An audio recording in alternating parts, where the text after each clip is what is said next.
இலக்கியா சீரியலில் அடுத்து என்ன நடக்கலாம்? ஸோ இலக்கியா இப்போ ரொம்ப தெளிவாக பிளான் பண்ண மாதிரியே கொட்டேஷனை ரெடி பண்ணி வீட்டில் கொண்டு வந்து சாமிலாம் கும்பிட்டுட்டு எடுத்துகிட்டு அவங்க டெண்டர் நடக்கிற இடத்துக்கும் போகிறாங்க. ஆனால் ஏற்கனவே எஸ்எஸ்கே தாட்சாயணி பிளான் பண்ண மாதிரி பைரவி இலக்கிய ரெடி பண்ண கொட்டேஷனை எடுத்து அதில் போட்டிருக்க அமௌண்ட்டை நம்ம எஸ்எஸ்கேட்ட சொல்லிட்டாங்க. அது மட்டும் இல்லாமல் இலக்கியா கொண்டு வந்த கவரையும் மாற்றியும் வச்சிடறாங்க நம்ம பைரவி. ஏன்னா பைரவியை பொறுத்த வரைக்கும் இலக்கியா இந்த டெண்டரை ஜெயிக்கக்கூடாது. ஏன்னா இலக்கியா மட்டும் இந்த டெண்டரை ஜெயிச்சிட்டானா அதுக்கப்புறம் இந்த வீட்டில் மிகப்பெரிய பிஸ்னஸ்மேன் அப்படின்னா அது இந்த பைரவி தான். இந்த பைரவிக்கு அப்பந்தான் கௌதமி. அந்த பேரை நான் யாருக்காகவும் என்றைக்காகவும் விட்டு கொடுக்கவே மாட்டேன். இலக்கியா மட்டும் இன்றைக்கி இந்த டெண்டரில் ஜெயிச்சிட்டானா அப்புறம் எல்லாரும் அவளை தூக்கி வச்சு கொண்டாடுவாங்க. இலக்கியாவுக்கு எதுவுமே தெரியாது. ஆனால் இலக்கியா இன்றைக்கி டெண்டரை ஜெயிச்சிட்டா, குடும்ப மானத்தை காப்பாற்றிட்டா, கௌதம் வெளியே கொண்டு வந்துட்டான்னு எல்லாரும் அவளை தூக்கி வச்சு கொண்டாடுவாங்க. இந்த கௌதம் சும்மாவே இலக்கியான்னு ரொம்ப ஓவராக ஆடுவான். இதில் மட்டும் அவள் ஜெயிச்சிட்டா அப்புறம் ஆஃபீஸ் அழைச்சிட்டு போகிறேன், பொறுப்பெல்லாம் அவள்கிட்ட ஒப்படைக்கிறேன் அப்படின்னு அவன் இன்னும் இருக்க அவனுடைய ஆட்டத்துக்கு அளவே இல்லாமல் போயிடும். அதனால் நாம் அதுக்கு இடம் கொடுக்கவே கூடாது அப்படின்னு தான் பைரவி எஸ்எஸ்கே சொன்ன திட்டத்துக்கு ஒத்துக்கிட்டு இலக்கியா கொண்டு வந்த கொட்டேஷன் எடுத்துகிட்டு அதில் வேற ஒரு கொட்டேஷனை மாற்றி வைக்கிறாங்க. எப்படியும் இலக்கியா இந்த கொட்டேஷன் நம்பி போயிட்டு டெண்டரில் கலந்துட்டா கண்டிப்பாக இலக்கியா டெண்டரில் தோற்றுருவா. தோற்றா மட்டும்தான் இந்த குடும்பத்தில் எப்போதுமே பைரவி அப்படின்னா ஒரு பவர் இருக்கும். அந்த பவர் மரியாதையோட நான் இந்த வீட்டில் இருக்க முடியும் அப்படின்னு பைரவி தப்பு கணக்கு போடுறாங்க. ஏன்னா இலக்கியா பைரவியை விட புத்திசாலி அப்படிங்கிறது பைரவிக்கு தெரியாமல் போச்சு.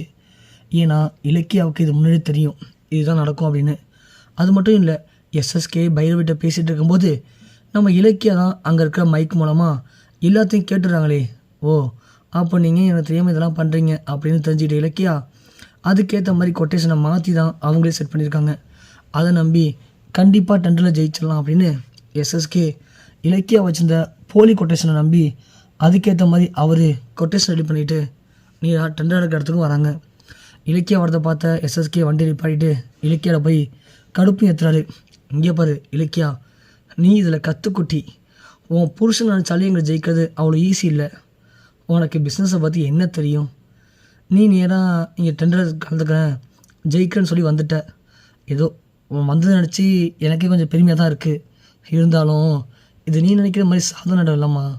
இங்கெல்லாம் வரணும்னா ஒரு தகுதி வேணும், தரம் வேணும்.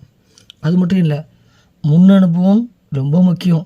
நீ இது வரைக்கும் டெண்டர் நடக்கிறத பார்த்தது கூட கிடையாதுன்னு எனக்கு நல்லாவே தெரியும்.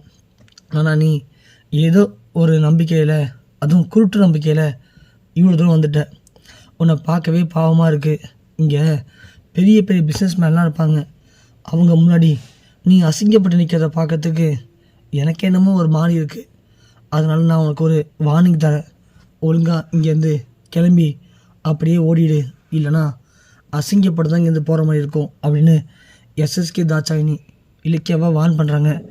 ஆனால் இலக்கியா, என்ன எஸ்எஸ்கே, நீங்களும் இங்கே டெண்டர் எடுக்க தானே வந்திருக்கீங்க, இல்லை நீங்கள் தான் டெண்டரை கொடுக்க போகிறீங்களா? நீங்களும் டெண்டரை வாங்க தான் வந்திருக்கீங்க, நானும் டெண்டரை வாங்க தான் வந்திருக்கேன். 2 பேரில் யாருக்கு டெண்டர் கிடைக்கிது அப்படிங்கிறத பொறுத்து வந்து பார்க்கலாம் அப்படின்னு சொல்லிட்டு இலக்கியா உள்ளே போவ தாட்சாயினி, பார்த்தீங்களா எஸ்எஸ்கே, அந்த இலக்கியாவுக்கு எவ்வளோ திமிரு பார்த்தீங்களா? ஏதோ போனால் போது பொழைச்சி போட்டுன்னு இதோடு விட்டுடலான்னு பார்த்தோம். ஆனால் அவருக்கு எவ்வளோ திமிரு பாருங்கள். இவ திமிரு அடக்கணும் அப்படின்னா இவ இந்த டெண்டர் கிடைக்காம அசிங்கப்பட்டு நிற்கணும். அதை பார்த்து நம்ம சந்தோஷப்படணும். அப்போ தான் இவனுடைய திமிரை அடக்க முடியும். இவன் புருஷன் கௌதம் நம்மள்கிட்ட அந்த ஆட்டம் ஆடினான். அதனால தான் அவனுக்கு ஒரு முடிவு கட்டுறதுக்கு அவனுக்கு ஒரு நாடகத்தை போட்டு ஜெயிலுக்கு அமிச்சோம். இருந்துமே இந்த இலக்கியா அவனை வெளியே கொண்டு வந்து விட்டுட்டு எப்படி இந்த டெண்டர் ஜெயிக்கலான்னு இந்த அளவுக்கு இறங்கி வேலை பார்க்குறா. இவெல்லாம் அடங்க மாட்டான் எஸ்எஸ்கே, விடுங்க. தோற்று போய் அசிங்கப்பட்டாதான் இவளுக்கெல்லாம் புத்தி வரும் அப்படின்னு தாட்சாயினி எஸ்எஸ்கே 2 பேரும் டெண்டர் நடக்கிற இடத்துக்கு போகிறாங்க. கொஞ்ச நேரத்தில் டெண்டர் நடத்துறதுக்கு அதிகாரிகள்லாம் வராங்க. வந்த உடனே இந்த டெண்டர் இப்போது ஆரம்பிக்க போகுது. ஸோ உங்களில் யார் இந்த டெண்டரை எடுக்கணும்னு ஆசைப்படுறீங்களோ அவங்க எல்லோரும் இந்த டெண்டருக்கான கொட்டேஷனை கொண்டு வந்து இந்த டெண்டர் பாக்ஸில் போடுங்க அப்படின்னு சொல்கிறாங்க. உடனே எல்லோரும் போயிட்டு அந்த டெண்டர் பாக்ஸில் அவங்க ரெடி பண்ணி வந்த கொட்டேஷனை போடுறாங்க. அப்போதைக்கு நம்ம எஸ்எஸ்கே இலக்கியா பார்த்து, இங்கே பாரு இலக்கியா, நான் திரும்ப உனக்கு ஒரு சான்ஸ் தரேன். நீ கொண்டு வந்திருக்க பேப்பர் சுத்த வேஸ்ட்டு. அதை வச்சு உன்னால் இந்த டெண்டரை வாங்க முடியாது. அதனால தான் சொல்கிறேன், ஒரு நல்லதுக்கு தான் சொல்கிறேன். ஒழுங்காக இங்கேருந்து அந்த கவர் எடுத்துகிட்டு அப்படியே போயிட்டேன்னா கௌதம் உருவாக்கி வச்சிருந்த கம்பெனியுடைய பேரும் தப்பிக்கும், நீயும் அசிங்கப்பட மாட்டேன். இல்லைனா எல்லார் முன்னாடியும் அசிங்கப்பட நீ போகிற மாதிரி இருக்கும், பார்த்துக்கோ அப்படின்னு சொல்ல, ஹலோ எஸ்எஸ்கே, என் கொட்டேஷன் மேலே எனக்கு நம்பிக்கை இருக்குது. நான் ஒன்றும் உன்ன மாதிரி பணம் ஆசை பிடிச்ச பேய் இல்லை.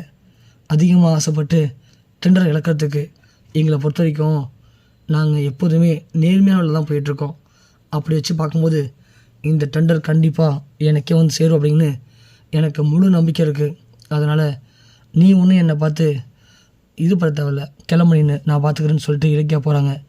இங்கே எஸ்எஸ்கே அப்புறம் தாட்சாயணி 2 பேரும் இந்த டெண்டர் மட்டும் நமக்குன்னு அதிகாரப்பூர்வமாக கன்ஃபார்ம் ஆகட்டும்டி, உனக்கு அப்புறம் கச்சேரி அப்படின்னு பொறுமையாக இருக்காங்க.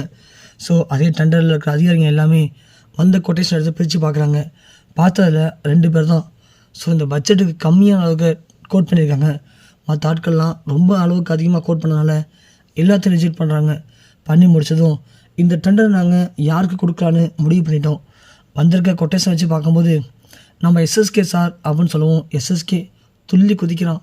பாத்தியா இலக்கியா, அதுக்கு தான் அவ்வளோதான் சொன்னேன், என்கிட்ட நீ மோதாதான்னு பாரு இப்போ என்ன பண்ண போகிற அப்படின்னு சொல்ல, எஸ்எஸ்கே கம்பெனிலேருந்து கிட்டத்தட்ட 2995 ரூபாய்க்கு இந்த கொட்டேஷனை போட்டிருக்காங்க. இதுவே நல்ல வேல்யூ தான். ஆனால் அதை விட so Gautam group of company 2994 ரூபாய்க்கு இந்த கொட்டேஷனை போட்டிருக்காங்க. அதை வச்சு பார்க்கும்போது அவங்களுக்கு தான் இந்த டெண்டர் அப்படின்னு சொல்லி அறிவிக்கிறாங்க. இலக்கியா வந்து இந்த டெண்டரை வாங்கிக்கோங்க அப்படின்னு சொல்ல, இலக்கியா போய் இந்த கொட்டேஷனை வாங்குறாங்க. வாங்கிட்டு வரும்போது இங்கே அசிங்கப்பட்டு நிற்கிறது நம்ம எஸ்எஸ்கே அப்புறம் தாட்சாயினி. என்ன எஸ்எஸ்கே, என்னமோ இந்த டெண்டர் ஜெயிக்கிறதுக்கு ஒரு தகுதி வேணும், தராதாரம் வேணும்னு சொன்னேன், அதுவும் ஒரு அனுபவம் வேணும்னு சொன்னேன், என்கிட்ட எதுவுமே இல்லைன்னு சொன்னேன். ஆனால் கடைசியில் டெண்டரை நான் தான் ஜெயிச்சிருக்கேன். நீ இன்றைக்கி என் முன்னாடி அசிங்கப்பட்டு நிற்கிற. வந்ததுலேருந்து சொன்னியே நீ அசிங்கப்பட்டு நிற்கப்பட ஓடிடுன்னு. நான் தான் சொன்னேன்ல, கடவுள் கெட்டவங்களுக்கு அளவுக்கு அதிகமாகவே கொடுப்பாரு, ஆனால் கடைசியில் இப்படி தான் கை விட்டுருவார். ஆனால் நல்லவங்களை கடைசி நேரத்தில் கூட காப்பாற்றுவார்.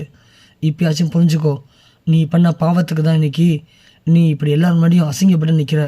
இனிமேலாச்சும் கொஞ்சமாவது மனுஷனாக மாறி திருந்தி வாழ்கிற வழியை பாரு. அப்படி இருந்தனா இதுக்கு மேலாச்சும் யாருக்கிட்டையும் நீ இப்படி அசிங்கப்பட தேவை இருக்காது. அது மட்டும் இல்லை, எப்படி இந்த டெண்டரில் உங்ககிட்ட மோதி ஜெயிச்சனோ அதே மாதிரி என் புருஷன் கௌதமுக்கும் கார்த்தியுடைய கடத்தலுக்கும் எந்த சம்மந்தமும் இல்லைன்னு நிரூபித்து கௌதம் நிரபராதியாக வெளியும் கொண்டு வருவேன். அதே மாதிரி கார்த்தியை கடத்துனது யாருன்னு எனக்கு தெரியும். அவங்களுக்கும் சரியான தண்டனையை நான் வாங்கி தராமல் விட மாட்டேன் அப்படின்னு சொல்லிட்டு இலக்கியா அங்கேருந்து கெத்தாக கிளம்புறாங்க.